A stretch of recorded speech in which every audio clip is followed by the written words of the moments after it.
Hello students, let's do the next problem. And it says, which expression is equivalent to negative x squared y to the negative third power over y to the 9th power? So first of all, let's analyze what am I supposed to do. I need to find something that is equivalent. Now, if you notice, my expression now includes two different kind of bases. I got x and I also have a y. So we gotta be careful with that. You cannot combine them all. You can only apply the rule when the bases are the same. But before we look into that, I wanna analyze what negative x to the second power means. It's very common that we forget what to do with that. This means negative 1x to the second power.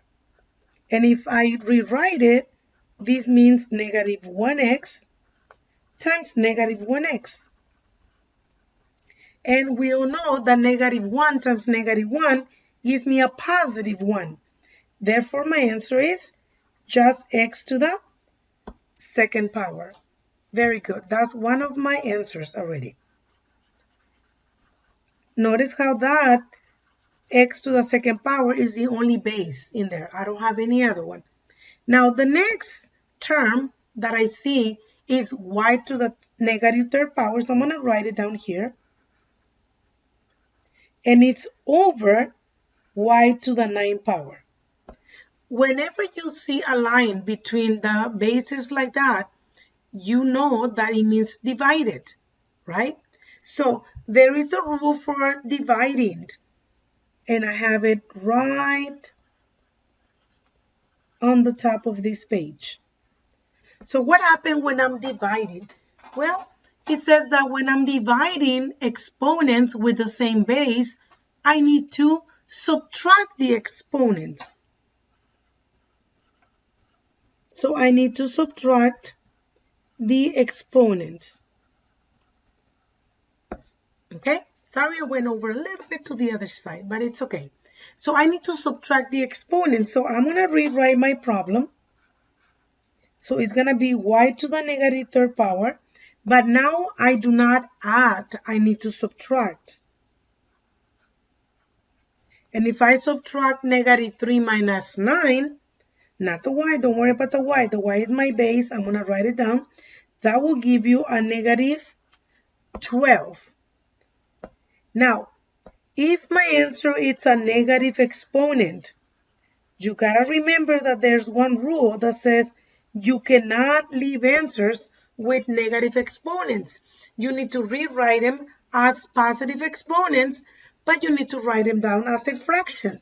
So my y to the negative 12 power is the same as 1 over y to the 12 power. They're exactly the same. That's one of the rules that we learned earlier, right? So I need to rewrite my answer. So my answer is going to be x to the second power over, because remember that the y to the 12 power is on the denominator. And that 12 is a positive 12, not negative no more. So that will be my answer right here.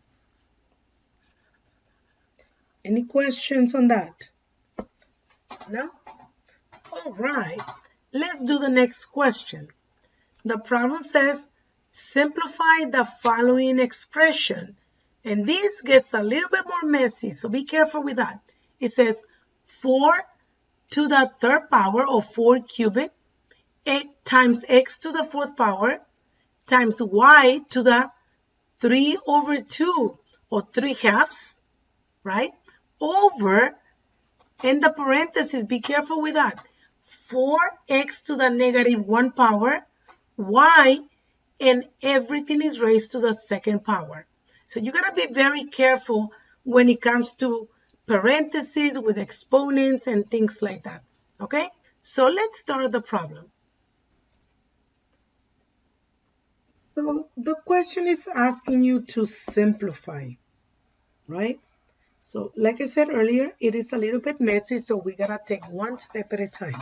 Well, first of all, let's look into the first part, which is 4 to the third power. So I'm gonna write it down over here on the bottom. And 4 to the third power, it's equals to 64. If you're not sure, you can input that in the calculator and you should get a 64. Is that right? Then I have x to the fourth power. I'm not going to bother with any of that because I cannot apply any rules on the numerator. And I do see something on the denominator. Now you got to be careful with this because this exponent, which is a 2, do you see that exponent right there? That exponent 2, it's applying everything inside the parentheses, not just the y, no, everything inside the parentheses.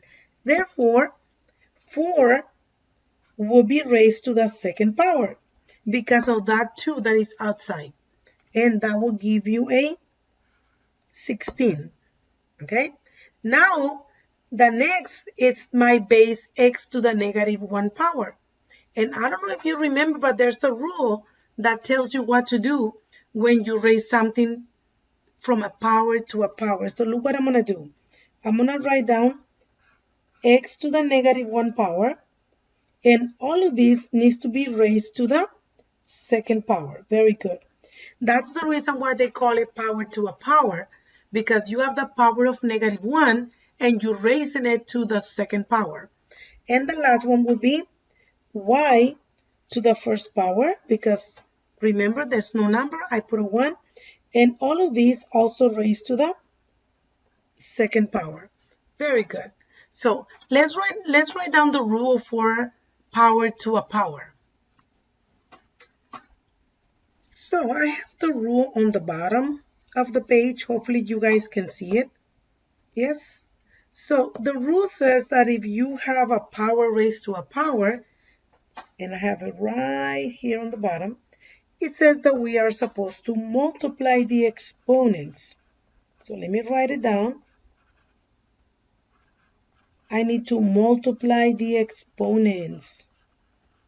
Okay, so x to the negative first power times 2 will give me x to the negative second power, and y to the first power raised to the second power will give me y to the second power. Very good.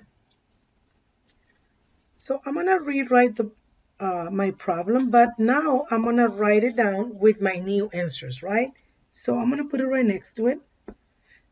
So I have 64 x to the fourth power, y to the 3/2 over 16 x to the negative 2, y to the second power, positive. Is that right? So now it's, what do I do? First, you need to get rid of the parentheses, right? So the next thing that I need to do is, what am I going to do next? Well, you cannot take care of the coefficients if you want to. That's an easy one because all you're doing is you're dividing 64 divided by 16. Okay? And yeah, that gives you a 4, right? Okay, awesome. Now let's look at the bases. So my first base is x to the fourth power over x to the negative second power. And if you remember in the previous question, it says that if you're dividing, I need to subtract. So it's going to be 4 minus negative 2. Be careful with that. It's not 4 minus 2. It's 4 minus negative 2. So that gives me x to the sixth power. Very good. What about y? Well, y has a 3/2 minus 2. I'm subtracting them, remember? I'm subtracting the exponents. Now, remember, I'm subtracting the exponents right now because it's a division problem, okay? So what do I get? I get y to the half power.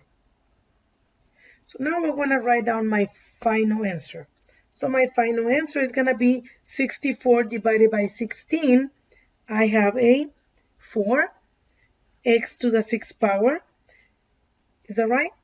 And I believe my answer was supposed to be a negative 1/2. Sorry about that. Right? 3/2 minus 2 is a negative 1/2. Sorry about that. But if my answer is a negative power, I will need to rewrite it. And when I rewrite it, it actually goes to the denominator as y to the 1/2 power. So that would be my answer.